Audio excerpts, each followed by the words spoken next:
Assalamualaikum warahmatullahi wabarakatuh. Senang sekali bisa kembali dan menemani pemirsa semua dalam program acara Kata Mutiara bersama saya Muhammad Dini dan guru kita tercinta Al-Habib Ahmad Mustaba. Assalamualaikum Habib. Waalaikumsalam warahmatullahi wabarakatuh. Ahlan wa sahlan. Alhamdulillah Habib. Waalaikumsalam. Alhamdulillah. Habib, gimana Habib kabarnya Habib? Sehat, alhamdulillah, khair wa afiyah. Amin Habib. Semoga antum sehat terus nih Habib. Semoga kita bisa ngaji lagi nih Habib sama antum Habib. Dan mengupas kata perkataannya dari kalau Imam Al-Haddad Habib. Nah, bezabt. Habib. Seperti biasa Habib, kita akan kaji lagi Habib kata-kata Imam Abdullah bin Abi Al-Haddad Habib. Yang sebelumnya juga kita udah banyak banget ngebahas kata mutiara beliau, dan sekarang kita akan ngebahas tentang apa Habib? Ya, Bang Deni. Bismillah. Nah, di sini kita sudah sampai ke hikmah yang ke-39 ini. Masya Allah, Bang Deni. Gak kerasa. Nah, di sini sebenarnya hikmah ini masih ada hubungannya dengan hikmah yang sebelumnya. Perihal tentang orang yang mengutamakan dunia. Orang yang pelit. Kan kemarin kan dibahas tuh. Orang yang mengutamakan dunia bila mana dia mencegah, bukan hanya saja mencegah perkara yang wajib dikeluarkan. Itu sudah pastilah. Bakhil namanya itu kan. Pun kalau seandainya dia memandang suatu yang dimilikinya, dia tidak banyak mengambil faedah darinya, dan dia yakin bahwasanya menginfakkan harta itu lebih baik, tapi sama dia nggak diinfakin. Berat hatinya untuk menginfakkan harta itu. Itu masuk dalam kategori orang-orang yang mengutamakan dunia. Bisa dikategorikan tamak gitu Habib. Betul banget, tamak namanya. Dia maksudnya dipendam gitu Habib, nggak dikeluarin gitu. Berat untuk ngeluarin perihal itu, padahal kalau dari segi manfaat dia nggak terlalu memanfaatkan benda itu ataupun harta itu. Dia sangatlah tidak memerlukannya. Lain halnya kalau dia memerlukannya kan. Jadi memang tingkatan orang-orang yang sakhi ataupun karam, dermawan itu banyak. Standarnya mereka yang dermawan memberikan apa yang wajib, ya pastilah oke. Juga memberikan apa-apa yang mereka tidak gunakan. Oke. Tapi tingkat yang lebih lagi, mereka memberikan kepada orang lain apa-apa yang mereka butuhkan. Oh, itu lebih keren lagi. Ajib. Nah, ini Allah Ta'ala berfirman di Al-Quran, wa yu'thiruna ala anfusihim walau kana bihim khasasah. Nah, ini adalah khasasah, artinya mereka mengutamakan orang lain. Walaupun mereka itu dalam keadaan sempit, artinya dalam keadaan butuh. Aneh butuh sama ini, tapi nilai temen aneh butuh juga. Biar dia duluan dari aneh. Waduh. Nah, itu berat itu. Itu sifat mulia banget kayak gitu, bisa kayak gitu. Ini kan yang terjadi sama sahabat sampai di dalam peperangan, ma'ruf ceritanya kan. Pas sudah sekarat deh, kehausan. Atau dikasih air. Pas dia mau minum, dia dengar temennya kehausan juga. Oke, biar ke sono deh. Ente minum? Enggak, biar dia dulu. Allah. Akhirnya dia ke sono tuh. Pas dia mau ngasih temennya itu, baru mau minum temannya itu, tahu dengar lagi satu lagi. Wah kata, wah kehausan, kasih dia dulu. Ente duluan? Enggak, dia dulu. Dan terus begitu akhirnya meninggal semua. Allah. Itu demi ini ya, mementingkan orang lain daripada dirinya ya. Betul, mementingkan orang lain daripada dirinya sendiri. Dan kalau dalam bahasa ini namanya ithar itu. Ithar, mendahulukan orang lain daripada dirinya dalam kebaikan. Insyaallah khair. Amin. Tapi kan biasanya kalau orang kadang-kadang kita udah mendolkin orang tersebut Bib. Tapi terkadang kan orang pasti kan minta imbal balik gitu kan. itu kan. Terkadang ketika apa yang dia harapkan itu nggak sesuai gitu kan, itu kadang-kadang hatinya kayak gimana gitu. Kecewa itu tuh gimana tuh? Itu dia di sini pembahasan yang panjang sebenarnya Bang Deni di sini. Intinya waktu kita mendahulukan orang lain kah, atau kita bersedekah kepada orang lain kah, selayaknya dan semestinya kita tidak mengharapkan apapun dari orang lain itu yang kita berikan ataupun yang kita dahulukan. Justru kita mengharapkan ganjaran hanya dari Allah Subhanahu wa Ta'ala. Ya kan? Bila mana orang itu berlaku buruk, contohnya, sebenarnya sih jangan sampai kita memandang, oh gimana sih, kan kita sudah kasih, kan kita sudah begini. Itu tanda bahwasanya tidak sempurna keikhlasannya. Allah. Hal ajib dalam pembahasan mereka Bang Deni. Kalau seandainya ada dua orang contohnya ya, ada dua orang. Yang satu kita kasih hadiah banyak, yang satu kita nggak pernah kasih hadiah. Ala kulli hal. Sekian tahun kemudian kedua orang itu akhirnya mengkudetakan kita, kalau bahasanya, berbuat buruk kepada kita. Tabiat manusia yang standar pasti dia lebih akan kepukul karena si fulan, Ya kan, yang pertama tadi yang sering ngasih. Iya, padahal kita ngasih dia mulu kebaikan. Kok malah kayak gini, kok aneh diginiin kalau bahasa ininya. Yang satu lagi, ya biasa-biasa aja. Betul, kita terpukul, tapi kita lebih terpukul dengan yang pertama, ya kan? Karena kita sudah baik sama dia, kok dibalas kayak gini. Ketika ada perasaan kayak gitu, itu tanda bahwasanya pemberian kita kemarin kepadanya nggak ikhlas. Allah. Iya, betul. Kenapa? Karena kita masih menagih balasan darinya. Gitu, Syuh. Itu bisa dibilang salah satu tanda juga kalau Bebe. Iya. Bahwa kita nggak ikhlas gitu. Betul, itu. Kalau masih merasakan perbedaan itu antara kedua orang itu. Aja. Ada susah. Soal jidan, ya enggak? Sampai hampir mustahil itu kan. Iya benar. Hampir mustahil. Enggak mungkin lah, pasti aneh kepukul sama si fulan lebih daripada si fulan karena dia ini orang yang pernah aneh kasih kebaikan. Nah, itu kalau kita teliti sampai ke dalam, itu aneh pernah kasih aneh kasih kebaikan. Ini kalimat ini kalau kita selidikin, berarti ketika aneh memberikan kebaikan, aneh mengharapkan dari dia bukan hanya balasan yang material, bukan, pun kebaikan dari dia. Itu yang aneh harapkan. Ini muskilah, berarti kita mengharapkan dari selain Allah Ta'ala. Harapkanlah ganjaran dari Allah Ta'ala. Dia mau baik, dia mau buruk, dia mau jahat, dia mau cuek, masa bodoh. Yang kita harapkan ganjarannya dari Allah, bukan dari dia. Gitu. Tapi sebenarnya tabiat manusia gitu, Bib, ya? Pasti minta ganjaran. Pastilah. Karena kan juga kadang-kadang kalau ngeliat dari setiap amalan kan pasti ganjarannya apa. Jadi kembali ke manusia. Betul, itu dia. Ada ajib. Tabiatnya manusia pasti demen untuk minta ganjaran gitu. Nah, di sini inilah tugasnya para guru-guru yang murabbi. Dengan sanad mereka memberikan tarbiyah, suluk kepada murid-murid itu, kepada penuntut ilmu, sekiranya mereka bisa merubah tabiatnya. Nah, inilah tujuan diutusnya para rasul, adanya para ulama, adanya para syuyukh murabbin untuk merubah tabiat. Tabiat kita itu jangan kita seperti yang dibahas juga di awal kitab. Jangan kita beralasan, wah ini kan sudah tabiat aneh, gitu. Wah ini kan tabiat manusia. Ya kalau gitu ngapain belajar? Kalau gitu ngapain kita berusaha untuk mentazkiyah nufus? Kita berusaha untuk mentazkiyah nufus untuk merubah tabiat. Nah itulah intinya. Tapi berarti sebenarnya itu manusia itu bisa dibilang tabiatnya itu belum sempurna mungkin. Pasti jarang dan mungkin nggak ada kecuali sedikit mereka yang dilahirkan dengan tabiat yang sempurna ataupun yang bagus. Rasulullah bersabda, innamal hilmu bittahallum wal ilm bitta'allum. Ilmu harus dengan belajar. Ya enggak? Tak ada orang yang lahir langsung menjadi ulama. Juga perihal rasa tabah, rasa sabar, itu rasa sifat lemah lembut itu dengan daya upaya. Harus latihan dulu. Gak ada cerita orang lahir langsung sudah masya Allah dia tuh sabar banget. Dia berapa kali untuk berusaha untuk sabar. Dia masya Allah tuh orangnya lembut banget. Dia berapa kali berusaha untuk bisa mendapatkan akhlak seperti itu. Ada ajib. Baik. Kita balik lagi ke sini. Kembali ke pembahasan dermawan tadi kan. Dermawan. Itu dermawan masya Allah. Ada sebaliknya orang yang cinta dunia. Ini bahaya. Nah di sini yang Muhaddad menjelaskan, ketika kita dekat dengan orang yang seperti itu, yang cinta dunia, itu hati-hati, bisa menular penyakit itu. Yang tadinya kita nggak tahu menahu tentang dunia, kita dengar omongannya contohnya, langsung nyamber, akhirnya kita juga cinta dunia akhirnya. Gitu. Katanya Muhaddad, bukan cuma itu saja, melihat mereka pun sudah mempengaruhi kita. Apalagi dengar omongannya, apalagi duduk bersama mereka. Sangat-sangat berbekas di hati. Inilah yang akan dibahas sekarang. Aduh. Bismillah, tafadhol. Baik-baik anda baca dulu, Pak. Bismillah. Bismillahirrahmanirrahim. Wa qala radhiyallahu anhu wa nafa'ana bi. Musahadatul mu'assarina lid dunya tamhu hubbal akhirati minal qalbi fa kaifa bil mujalasati wal mukhallatati. Mumtaz jiddan. Beliau berkata, musyahadatul mu'thirina lid dunya tamhu hubbal akhirah minal qalb fa kaifa bil mujalasa wal mukhallatah. Artinya kalau kita artikan secara baku begini, musyahadah, melihat, al mu'thirina lid dunya, orang-orang yang serakah kepada dunia.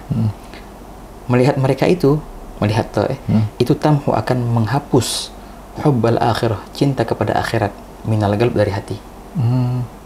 Lihat mereka tuh cinta ke akhirat ngilang dari hati kita. Allah. Kita cuma lihat. Fakaifa, maka bagaimana gerangan bil mujalasah dengan duduk bersama mereka, atau wal mukhalat, atau bergaul bersama mereka. Nah, itu pertanyaan. Kalau seandainya cuma lihat toh bisa ngapus cinta ke akhirat dari hati. Ini kita bukan cuma lihat toh, bukan cuma lihat, kita duduk ngobrol, dengar omongan mereka. Ikut pelatihan contohnya. Wah, kita kebuka banget, siap-siap. Ya sudah, habis akhirnya ngilang beneran cinta kepada akhirat dari hati. Allah. Nah, wah kata. Terus gimana nih, Bib? Caranya ya, Bib? Nah, ini kan udah dikasih tahu nih. Ini luar biasa nih. Memang dalam pembahasan ini dalam Bang Denny. Duduk bersama orang itu pasti akan nular, pastilah. Dalam ibarat mereka menjalas janas. Barang siapa yang menjadi teman duduk, maka akan menjadi satu jenis. Langsung menjalas janas. Baik pun baik atau buruk ya, gitu. Nabi SAW bersabda, masalu jalisil khair. Perumpamaan teman baik bagaikan apa? Penjual minyak wangi. Nah, itu kan.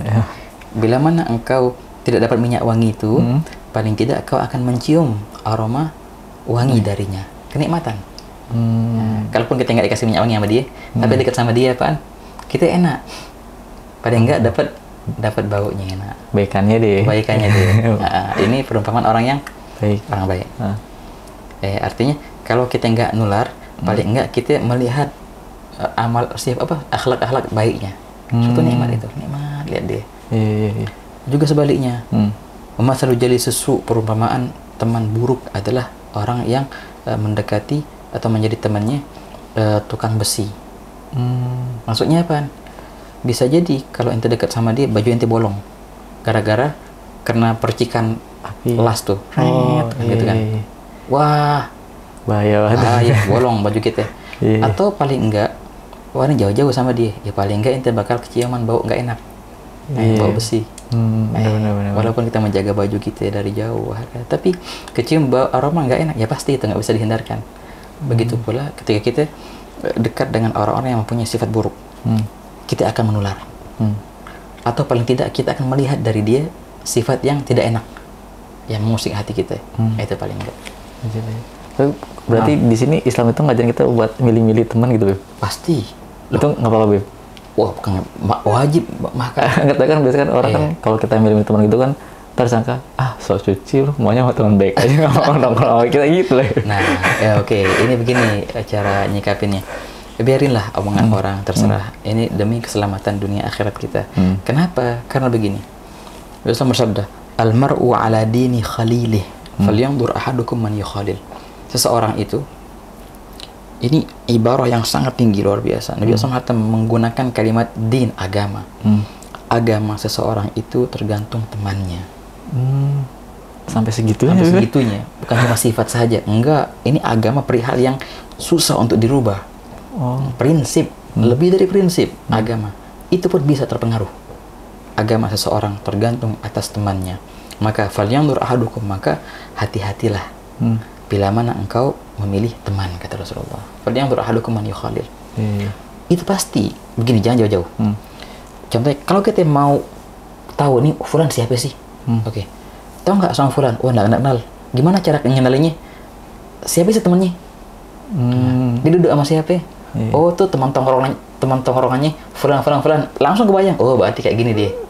Kita pun menilai begitu. Iya kan? Kita pun menilai orang yang kita nggak kenal dengan mencari siapa teman duduknya, siapa teman dekatnya. Langsung kita vonis, oh berarti dia sama kayak dia. Paling enggak ya mendekati lah. Ajib. Nah, makanya oke. Jadi bagaimana? Wajib bagi kita untuk mencari teman yang baik. Wajib dan wajib itu. Menjauh dari teman yang buruk itu juga wajib. Tapi di sini yang menjadi catatan besar, ketika kita menjauh dari teman yang buruk, bukan berarti kita merasa mulia, lebih mulia dari mereka. Kita nggak mau dekat-dekat sama mereka, entar jadi hina. Enggak, bukan begitu. Biasanya dia lebih mulia dari kita. Hanya saja Anda pengen jalan dengan jalan yang benar, mencari teman membantu Anda di jalan Allah Ta'ala. Nah itu tanpa mengurangi rasa hormat ataupun tanpa ada suudzon kepada orang-orang lain. Enggak. Jangan mandang minim ke yang lain. Tapi hanya saja Anda cari yang mana yang terbaik biar Anda pengen jadi kayak dia. gitu. Yang lain khair, nggak aneh pandang minims, tapi aneh nggak mau kayak dia. Anehnya mau kayak gini, ya udah cari kayak gini. Masya Allah. Mungkin tamat itu nggak ada rasa kita yang lebih baik dari mereka gitu. Sama sekali nggak ada. Kalau ada kayak gitu bahaya malah kan. Itu kan sifat kibir, sifat sombong. Gitu. Setiap makin tinggi derajat seorang, makin dia sadar bahwasanya dia itu paling hina daripada hamba Allah Taala. Tamam. Begitu. Makin banyak isunya, makin tunduk itu. Apa namanya itu? Padi. Oke, ini kan perihal persahabatan. Perihal yang ditekankan Imam Haddad di sini bukan hanya persahabatan, melihat, musyahadah, melihat orang yang tamak sama dunia itu menghilangkan cinta akhirat dari hati kita. Akhirnya kita nggak condong lagi, mengeraskan hati kita. Gara-gara apa? Cuma ngelihat padahal. Allah. Loh, jadi gimana? Nggak lihat dong. Oke, ini catatan penting. Ketika kita duduk bersama, apa sih yang berpengaruh? Yang merusak hati kita ataupun menjadikan hati kita keras, melihat ataupun duduk dengan apa? Dengan rasa takjub kepada mereka. Oh, itu negatif banget. Tapi kalau seandainya melihat dengan biasa, ataupun duduk dengan niat untuk menasihati, ataupun tanpa sekali ada menoleh kepada apa yang di tangan mereka ataupun yang lain sebagainya, itu oke. Bahkan dalam beberapa untuk beberapa orang dai wajib untuk berdakwah, kan? Tapi jangan sampai kita menoleh apa yang ada di tangan mereka ataupun menoleh sifat mereka bagaimana. Kita ke sana hanya demi berdakwah di jalan Allah Taala. Yang muskilah itu apa? Yang jadi problem bila mana kita melihat mereka orang yang tamak nih sama dunia. Kita melihat mereka ataupun kita duduk bersama mereka dan kita mengagumi mereka. Nah, ini yang sangat bahaya. Ada takjub atau pengen seperti mereka gitu ya? Oh, udah kelar itu. Udah kelar. Berarti ini soal arti berarti lagi. Bener banget. Maksudnya yang di sini Musa apa sih nih? Melihat itu melihat arti ya? Iya, betul. Musyahadah, melihat kepada mereka dengan rasa takjub. Dengan rasa pengen kayak itu, dengan rasa mengagungkan mereka, dengan rasa mengwah-wahkan mereka. Ya, udah itu kelar tuh, ngilang langsung cinta akhirat di hati kita. Berarti takjubnya maksudnya kita bergaul atau punya bisnis sama mereka, oke. Ah, ini penting juga. Jadi gimana aneh kalau nggak punya interaksi, gimana ceritanya, gimana bisa hidup aneh? Semua kantoran begitu contohnya. Oh, masih muskilah. Berinteraksi dengan siapapun masih muskilah, tapi jangan sampai kita mengagumkan. Nah, itu perihal yang fana itu. Ajib. Oke. Ini kalau kita ambil mafhum mukhalafahnya keren. Ada nih. Sebagaimana melihat orang yang serakah dengan dunia akan menghapus cinta akhirat di hati kita, juga sebaliknya. Ketika kita melihat orang yang cinta kepada akhirat, maka itu akan menghapus cinta dunia dari hati kita. Sebaliknya, itu benar. Duduk dengan ulama, dengan aulia, dengan orang yang zuhud itu bakal menghapus cinta dunia dari hati kita. Melihat mereka pun begitu. Makanya ini sir daripada memandang orang solehin. Pun sama ya. Banyak orang memandang orang soleh tapi biasa-biasa aja. Sama persis. Kita mau nular nggak? Mau nular. Pandanglah mereka dengan rasa agung. Nah, kayak orang tadi, kapan kita jadi negatif hati kita ya? Pas memandang orang tamak sama dunia, kita mengagungkan mereka.